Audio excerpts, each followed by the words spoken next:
បងស្រីដែលមានកូនដែលមានក្បាលធំដែលមានរឿងជាមួយនឹងប្រូស្នាដែលថាប្រូស្នាបកគលជំនួយឲ្យដល់ទៅ$1000 ជាងហើយមកថាជំនួយតែ80,000 រៀលលុយខ្មែរនេះឥឡូវកំពុងតែផ្ទុះលើបណ្ដាញ Facebook ពីម្សិលមិញខ្ញុំសម្ភាសប្រូស្នាគាត់ថាបានជូនលុយបងឯង$1300បាទក្នុងវីដេអូណាហើយប៉ុន្តែដោយសារតែខ្លាចគេដឹងថាច្រើនគេអត់ជួយទៀតអញ្ចឹងនិយាយគ្នាហើយដាក់តែ80,000បានហើយប្រកាសក្រែងលោថាប្រកាសទៅក្រែងលោមានអ្នកជួយបន្តហើយឥឡូវបងឯងកើតទុកមិនសុខចិត្តគាត់មកស្នើព័ត៌មានបកស្រាយវិញឥឡូវមានសួរចាមានសួរឈ្មោះអីដែរខ្ញុំឈ្មោះអួងឌីណាចាហើយនេះត្រូវជាកូនណាកូនខ្ញុំបងហើយបងខាងនោះត្រូវជាប្តី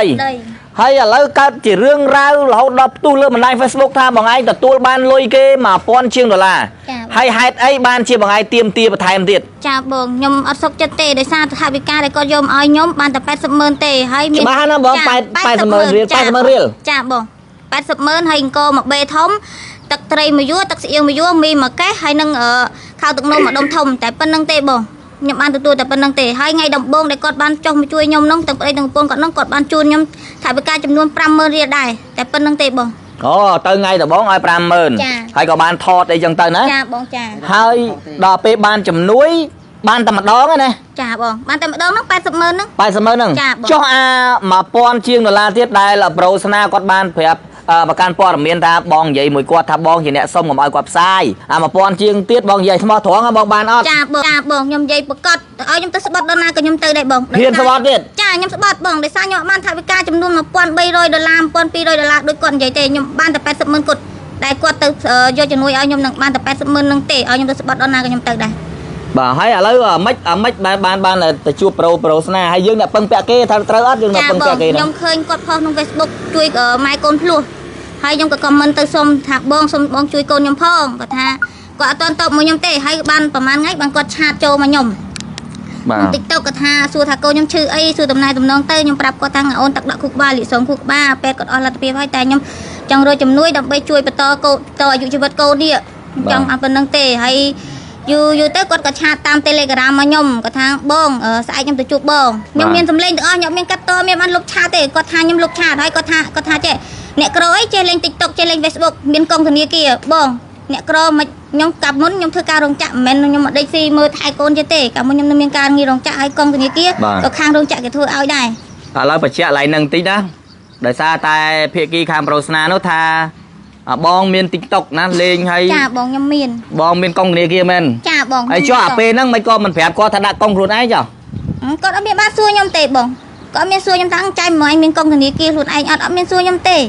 េហើយពេលគាត់ទៅចុះទៅជួយខ្ញុំហ្នឹងគាត់ណែនាំខ្ញុំថាចៃបងអញធ្វើតាមខ្ញុំទៅយកអូនធ្វើចៃធ្វើ3អូនចេញពីពេទ្យខ្ញុំទៅជីកាត់ឃើញចៃដនដូចវីដេអូគាត់ផ្សាយចឹងជីកាត់ចៃដនសួរខ្ញុំថាមកពីណាខ្ញុំថាមកពីពេទ្យហ្នឹងគាត់ប្រាប់ណែនាំខ្ញុំនឹងខ្ញុំនិយាយស្មោះត្រង់ហ៎បង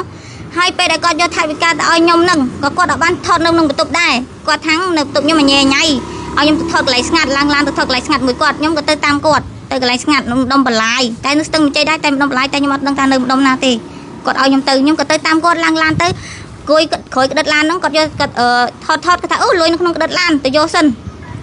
ហើយគាត់ទៅយកលុយហ្នឹងមកគាត់ឲ្យខ្ញុំលាទេនៅក្តោបហ្នឹងហើយខ្ញុំដៃជាប់ប្អូនហ្នឹងខ្ញុំមិនបានរត់លុយកើតបងខ្ញុំរត់លុយអត់កើតទេហើយឃើញថាគាត់ជួយហើយយើងបានប៉ុណ្ណាយើងយកប៉ុណ្ណឹងទៅណាបងប៉ុន្តែដល់ពេលខ្ញុំផុសថ្លៃម្ដងកូនគាត់បើជាមានបងសប្បុរសជនគាត់សួរថាថវិកាគេជួយឲ្យអូនច្រើនដែរខ្ទង់ពាន់មិនប្រហែលតែ80,000ហ្នឹ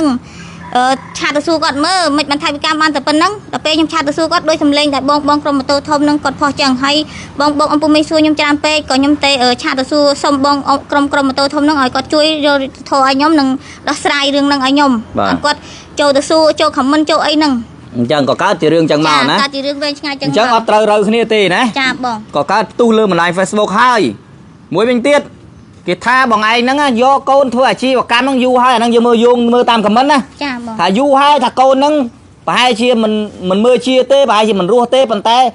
ម្ដាយហ្នឹងព្យាយាមពយាអាយុកូនអីចឹងទៅដើម្បីយកធ្វើអាជីវកម្មចង់បានលុយពីបងប្អូនសប្បុរសជនអាហ្នឹងបងស្រែកឡើងនឹងតិចបាទចាបងកូនខ្ញុំពេទ្យគាត់ថាអស់លទ្ធភាពជួយហើយគ្រាន់តែថាអូនខ្ញុំគាត់នៅដកដង្ហើមធម្មតាបាញ់តកោធម្មតាមុំអីធម្មតាទាំងអស់អូចឹងខ្ញុំមើលគាត់តាមដំណើរទៅចាខ្ញុំមើលគាត់តាមដំណើរមិនផងឲ្យខ្ញុំទៅបញ្ចប់ជីវិតកូនមែនឲ្យខ្ញុំទៅចាក់ថ្នាំកូនចឹងឲ្យមើលអស់លទ្ធភាពហើយយកទៅចាក់ថ្នាំបញ្ចប់ទៅមិនបាច់នៅទ្រាំធាមើលវាទៀតទេឲ្យខ្ញុំធ្វើចឹងមែនខ្ញុំធ្វើចិត្តអត់បានទេបងដោយសារខ្ញុំជាកូនកំព្រាអត់ម៉ែអត់ឪ ម៉ែអើខ្ញុំយកខ្ញុំឲ្យគេតាំងពីខ្ញុំអាយុ8ឆ្នាំដល់ចឹងខ្ញុំមានប្រវត្តិឆ្អែតទៅខ្ញុំអត់ចង់បោះបង់កូនចោលទេខ្ញុំធ្វើអត់បានទេបងបានន័យថាបើគាត់រស់ដល់ពេលណា ខ្ញុំយកពេល យើងចេះតែបច្រកដោះគោចេះតែកំដរគាត់ទៅចឹងរហូតទៅមើលថែគាត់ទៅណា ពេលគាត់ធ្វើទុកខ្ញុំទៅពេទ្យទៅ បាទឥឡូវរឿងរ៉ាវនេះបាទគឺខ្ញុំបាទហុយឧត្តមសារព័ត៌មានអង្គភាពសាមព្រំសូមបាទសម្ភាសពួកគាត់តែម្នាក់មួយคลิปទេដើម្បីបកស្រាយម្នាក់ម្ដងកុំឲ្យបងប្អូនថាអេព័ត៌មានកាន់ជើងខាងនេះព័ត៌មានកាន់ជើងខាងនោះគឺអត់ទេណា ចាបង អញ្ចឹងបងស្រីបាទមានអ្វីចង់និយាយទៅកាន់មហាជនបាទ ខ្ញុំចង់និយាយប្រាប់បងអំពូមីងទាំងអស់ដែលបានជួយខ្ញុំហើយនឹងអូនខ្ញុំកន្លងមកដល់គ្រួសារខ្ញុំកន្លងមកខ្ញុំចង់ប្រាប់ថាថវិកាដែលខ្ញុំទទួលបានពីបងប្រុសបានតែ80,000រៀលទេពីមុនបាន50,000ដែលគាត់មកដំបងរួចមកគាត់យកថវិកាមកឲ្យខ្ញុំចុងក្រោយនេះបានតែ80,000រៀលទេស រុបទាំងអស់ឥឡូវយើងនិយាយទាំងអស់ទាំងមុនទាំងក្រោយប្រហែល 85,000រៀល បាទ មានទាំងអង្គមួយបេធំទឹកត្រីមួយយួរទឹកស៊ីអ៊ីវមួយយួរហើយនឹងខាវទឹកនោមម្ដុំមីមួយកេះបានតែប៉ុណ្្នឹងទេបង បានតែប៉ុណ្្នឹងទេ ចាបង បាទអរគុណពុកម៉ែបងប្អូនសម្រាប់ពុកម៉ែបងប្អូនបានទស្សនាមើលវីដេអូបទសម្ភាសន៍បងស្រីហើយតើយល់យ៉ាងណាអានឹងជារឿងរបស់បងប្អូនទេបាទសម្រាប់សារព័ត៌មានយើងខ្ញុំក៏បានធ្វើការស្រាយបំភ្លឺជូនពុក